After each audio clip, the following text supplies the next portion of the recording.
இயேசு கிறிஸ்துவுக்குள் பிரியமானவர்களே, துன்பத்தின் பிடியில் நீங்கள் இன்று இருந்தால் ஏசப்பா உங்களுக்கு சொல்கிறார், அஞ்சாதே, கலங்காதே, பயப்படாதே, நான் உன்னோடு இருக்கிறேன். என் கையை பிடித்து நட. நான் உன்னை நடப்பிக்கிறேன். உன் துன்பத்திலிருந்து உனக்கு விடுதலை தருகிறேன். தப்பிச் செல்ல வழி செய்கிறேன் என்கிறார். இவ்வாறு கடவுள் உங்களுக்கு ஆறுதல் தரக்கூடிய 10 வசனங்களை இன்று நான் உங்களுக்காக கூறப்போகிறேன். அதை கேளுங்கள், பலன் பெறுங்கள். ஆண்டவர் இயேசு கிறிஸ்துவுக்குள் மன திடம் கொள்ளுங்கள். துன்பத்தில் உங்களுக்கு விடுதலை தரக்கூடிய 10 வசனங்கள். புலம்பல் 3:22-23. ஆண்டவரின் பேரன்பு முடிவுறவில்லை, அவரது இரக்கம் தீர்ந்து போகவில்லை, காலை தோறும் அவை புதுப்பிக்கப்படுகின்றன, அவர் பெரிதும் நம்பிக்கைக்கு உரியவர்.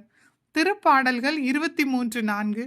சாவின் இருள் சூழ் பள்ளத்தாக்கில் நீங்கள் நடக்க நேர்ந்தாலும் அவர் உன்னோடு இருப்பதால் எத்தீங்கிற்கும் அஞ்சிடாதீர்கள், அவர் கோலும் நெடுங்கலியும் உங்களை தேற்றும். யோசுவா 1:9.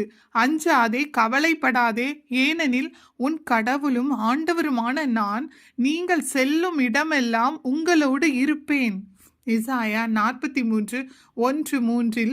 அஞ்சாதே, நான் உன்னை மீட்டு கொண்டேன், உன் பெயரை சொல்லி உன்னை அழைத்தேன், நீ எனக்கு உரியவன். நீர்நிலைகள் வழியாக நீ செல்லும்போது நான் உன்னோடு இருப்பேன், ஆறுகளை கடந்து போகும்போது அவை உன்னை மூழ்கடிக்க மாட்டா, தீயில் நடந்தாலும் சுட்டரிக்கப்பட மாட்டாய், நெருப்பு உன்மேல் பற்றி எரியாது, ஏனெனில் உன் கடவுளாகிய ஆண்டவர் நானே, இஸ்ராயேலின் தூயவரும் உன்னை விடுவிப்பவரும் நானே என்கிறார்.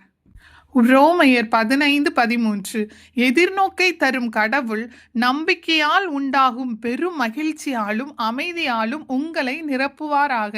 அவ்வாறு தூய ஆவியின் வல்லமையால் நீங்கள் இன்னும் மிகுதியான எதிர்நோக்குடன் வாழ அருள் புரிவாராக.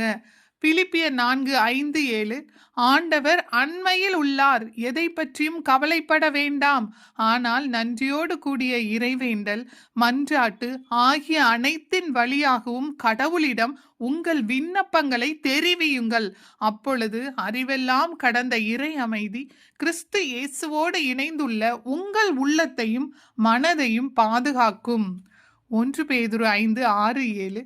கடவுளுடைய வல்லமை மிக்க கரத்தின் கீழ் உங்களை தாழ்த்துங்கள், அப்பொழுது அவர் ஏற்ற காலத்தில் உங்களை உயர்த்துவார். உங்கள் கவலைகளை எல்லாம் அவரிடம் விட்டுவிடுங்கள், ஏனென்றால் அவர் உங்கள் மேல் கவலை கொண்டுள்ளார். திருப்பாடல்கள் 121:1-2. மலைகளை நோக்கி என் கண்களை உயர்த்துகின்றேன், எங்கிருந்து எனக்கு உதவி வரும்?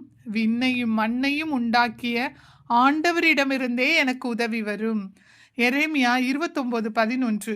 உங்களுக்காக நான் வகுத்திருக்கும் திட்டங்கள் எனக்கு தெரியும் அன்றோ, அவை வளமான எதிர்காலத்தையும் நம்பிக்கையையும் உங்களுக்கு அளிப்பதற்கான நல்வாழ்வின் திட்டங்களே அன்றி கேடு விளைவிப்பதற்கான திட்டங்கள் அல்ல என்கிறார் ஆண்டவர். திருவெளிப்பாடு 21:4. அவர்களுடைய கண்ணீர் அனைத்தையும் அவர் துடைத்து விடுவார். இனிமேல் சாவு இராது, துயரம் இராது, அழுகை இராது, துன்பம் இராது, முன்பு இருந்தவை எல்லாம் மறைந்து விட்டன. ஆமேன். இதுவரை நம்மை நடத்திய ஆண்டவர் இனிமேலும் நடத்துவார். அவர் கிருபை என்றும் உள்ளது, காலை தோறும் புதிதாய் இருக்கின்றது. எனவே சோர்ந்து போகாதீர்கள், கவலைப்படாதிருங்கள். இயேசுவுக்குள் மன தைரியம் கொள்ளுங்கள், இயேசுவுக்குள் மகிழ்ச்சி கொள்ளுங்கள், நம்பிக்கை கொள்ளுங்கள். உங்கள் சுமைகள் கவலைகள் அனைத்தையும் அவரிடம் ஒப்படையுங்கள், அவர் உங்களை நடத்துவார். உன் உள்ளத்திற்கு சமாதானமும் ஆறுதலும் எதிர்கால நம்பிக்கையையும் தருவார். அவர் என்றும் உன்னோடு இருக்கிறார். எனவே அவர் மேல் முழு நம்பிக்கையோடு எதிர்நோக்கி இருங்கள், அவர் உங்களை நடத்துவார். ஆமென்.